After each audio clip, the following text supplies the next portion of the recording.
uJulius Malema uzoba ngupresident,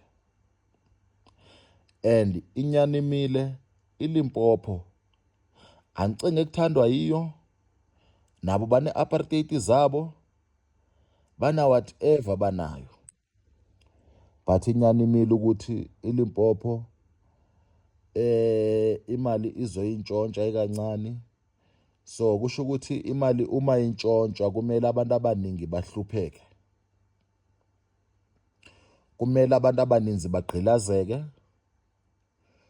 kumele nje indawo ezininzi zihlupheke zingacholi, because even inhloso yabelungu moyibhekisisa kahle, inhloso yabelungu kwayikukuthi abantu abamnyama bangatholi into. So it's the same thing iLimpopo ezoyenza. Kube sekuvela ke ukuthi hayi ke izithwalo zininzi ke phaya eLimpopo, iculture zininzi ke phaya eLimpopo, kube sekuba expose, kuvela izinto ngokuhlukahlukana, but yona isazokhuphuka iLimpopo kakhulu. Eyo nje into ezokwenzeka nje bafethu, kusho ukuthi uJulius imali yakhe uzobe idla nantoni, uyoyidla nabantu abathile abaninzi eSouth Africa, but iLimpopo is one, iyona ezovelela kakhulu, into efuneke niyazi. Not ukuthi ndiyayiphakamisa, sisiprofetho bafethu, uNkulunkulu ngowethu sonke, usithanda sonke. uNkulunkulu ngowethu sonke, uNkulunkulu usithanda sonke, nomethe ungathi uNkulunkulu amfuni. uNkulunkulu wayekhona before okhokho bokhokho bakho. So wena nje kusho ukuthi nje uyobe nje uzibuyisela iziqalekiso zakho nolaka likaNkulunkulu phezukwakho, ukuya kwizizukulwana zakho ezi-innocent ezingenzanga nto. Uma udelela uNkulunkulu, uNkulunkulu uyahlonishwa, uNkulunkulu uyacengwa, uNkulunkulu uyathandwa. Ungajongisa ngaye. Cha kusho ukuthi mothi uNkulunkulu uzofa same time. Kunabantu nje abangathukwayo nje, umuntu othi mokwamthuka vela kuthuma uphutho omnye kuphele njengayo emhlabeni, futhi wafa into seyisaziwa ngabantu, kuphelile ngawe. So uNkulunkulu aka-operate ngeyondlela. Ingakho umuntu okuthuma uphuthu akathumi ndisho nezizukulwana zakho, kwagqitha wena nje iproblem isukile. Manje ulaka likaNkulunkulu ulihlisela, azalihlisele ngisho kwizizukulwana zezizukulwana zakho. You see? Umuntu othuma uphuthu because of sonke sisenyameni, kuphela ungcolisa ipharishi lami. So suka wena ngoba vele wena ungcolisa ipharishi lami. But uNkulunkulu ufundisa ilesini lisho nakwizizukulwana ezizayo ezi-innocent uma udelela uNkulunkulu. uNkulunkulu kunabantu nje angavumi ngabo. Yayibona? So indaba ke bafowethu ke injalo nje. So uJulius Malema ezinsisho, hayi ukuthi nibhudile mhlawumbe kwisiprofetho abantu abasibonayo esigijima kakhulu ngapha ku-YouTube. Lokhu ndikwenziswa kakhulu ngabantu abathanda uSimba. Bakhona abantu abanithanda abafethu ochola ukuthi ibhangela abakalifaki, bakhona sebelifaka ibhangela likaSimba abanithandayo. Akhona ama-followers wami lunguSimba maningi kakhulu. Ngisho ko-overseas, ngisho nalapha ekhaya eSouth Africa, even nakulamazwe la kufishane nathi, nama-followers mina.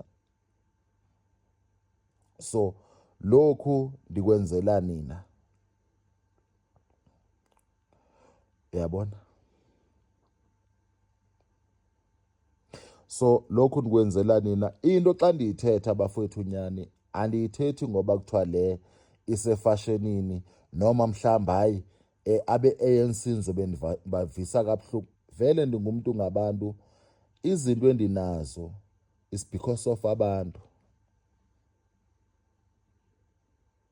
Mna I'm one person obuildwa ngabantu. I'm one person onezinto just because of abantu. It's because of ndisebenza ngabantu.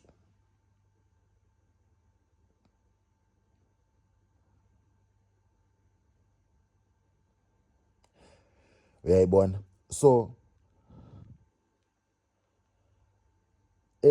I know ukuthi khona abafuna i-MK iphathe, kukhona abafuna i-EFF iphathe. Vele kunjalo, ingakho o-MK bebakhulu, o-EFF, o-ANC, obani. Izizathu ziningi umuntu afuna iqembu lakhe liphathe. Uyayibona? Izizathu ziningi umuntu afuna iqembu lakhe liphathe. Izizathu ziningi kakhulu. Andiyi ngeflow guys, andiyikwa ngeflow. Iflow iyasokolisa ukuthi abantu bathi xa ngaba bediniwe bathi i-EFF izophatha. Iflow iyasokolisa ngoba omnye angaboniswa ngeyakhe indlela. Yebo? Omnye angaboniswa ngeyakhe indlela. So mna ndiyangento endiyishere noNkulunkulu ukuthi uNkulunkulu utheni. No matter ngathiwa into yenzeka kusasa, no matter ngathiwa into yenzeka ngenye imini, no matter ngathiwa into yenzeka kwenye inyanga, no matter ngathiwa into yenzeka komnye unyaka noma kwabanye unyaka, but njengoba sendi-adressile, kusho ukuthi njengoba sendiyithethile ayisekho kude kakhulu. Ukhona ke mhlambi ke ongathi hayi ikude because kusawuphela i-30 minutes ANC khona, kusazophela i-1 hour ANC khona, kusazophela ilanga ANC khona, kusazophela inyanga ANC khona, kusazophela u3 months ANC khona, kusazophela u6 months. Kusho ukuthi ikude kodwa not kude kakhulu.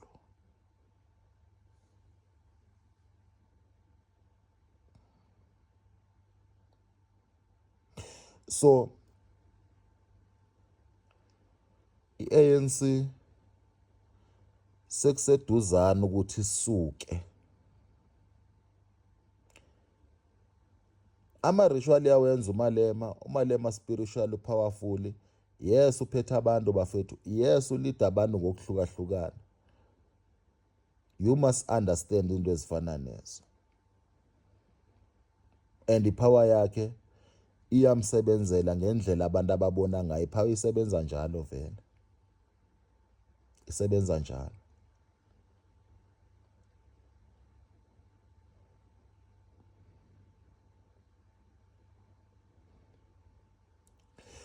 So ndithi abantu bami bangethuki okuma sekusenzeka bafowethu.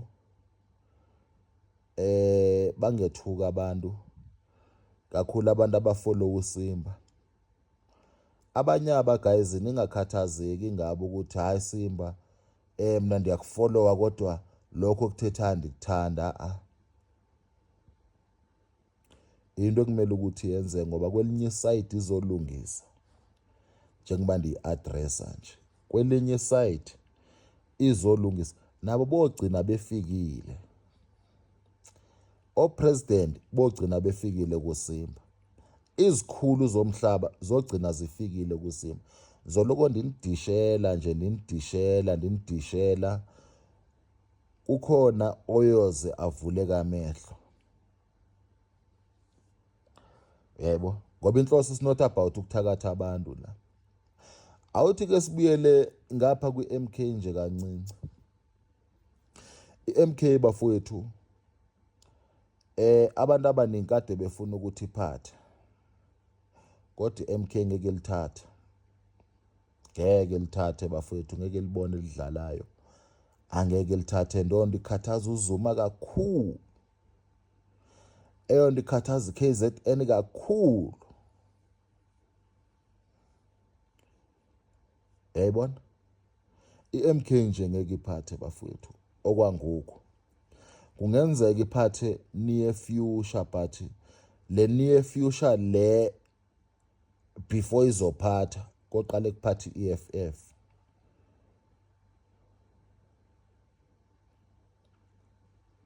Yayibona? Kuyoqale nje kuphathe nje i-EFF nje lula ABC.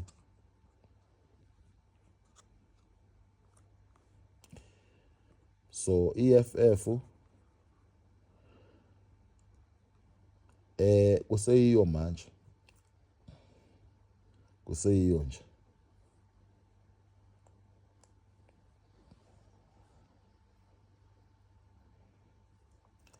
So ukuthi niyathanda bafethu amthandi bapha bangakubo. Uyabona mawulapha eSouth Africa iyazi ukuthi ungwakuthi mntana sekhaya kule freedom esesiyiphila nedemocracy esesiyiphila.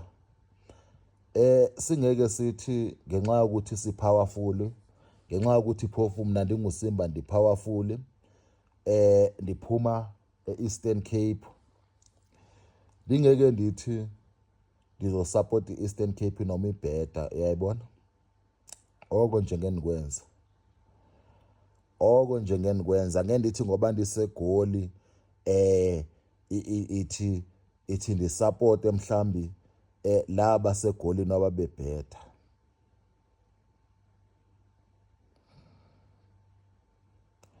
Uyayibona? So uma iEastern Cape izibona iziprofetho zami zisenzeka ingafuni ukuza kumze isupporta njani? Ndihamba nabawina ingakho ndathi mina iDA izongena endizoba namandla.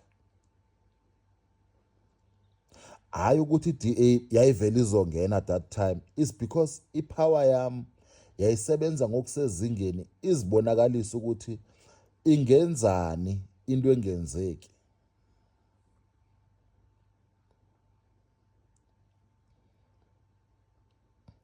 Lento lekuthiwa yenzeki into engayenza ipower yami.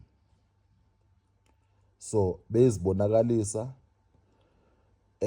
xa nizokhuluma ngeDA ukuthi iDA izophatha ngoba bonke abantu babekhomba iANC ukuthi hayi ANC izophatha kwasha kwacima abantu besenza zonke indwezi. Mawubona mawuliDA ubona iANC uvela unyanye bavele bahlangana nje baba into eyi-1. Bahlangana nje baba into eyi-1 abe-ANC bahlangana nje zonke lemibutho lena njengoba uthi wena xa uli-MK uthi hayi kungcono ukuthi ndimbulale lo we-ANC, kungcono ndimbulale lo we-DA.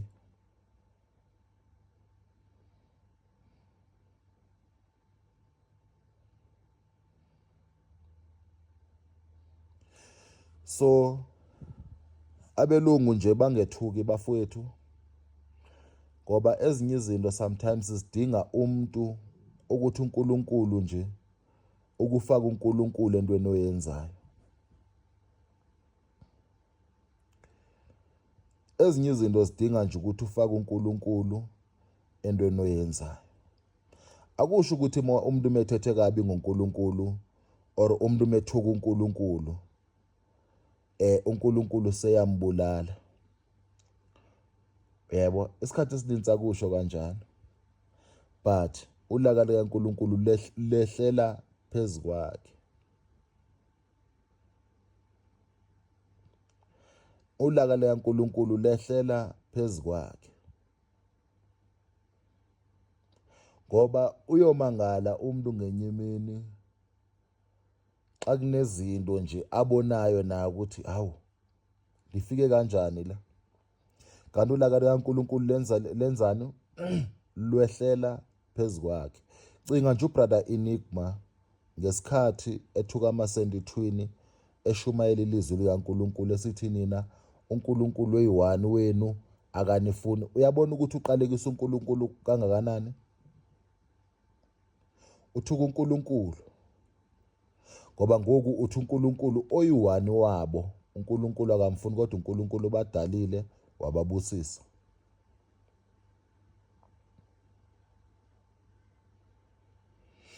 Uyayibona? So nabe sengisisho-ke ngesiprofetho ndathi uNkulunkulu ukwatile ulaka lehlela lehlela kuBrother Enigma. Waqala uBrother Enigma waba exposed eSouth Africa, waziwa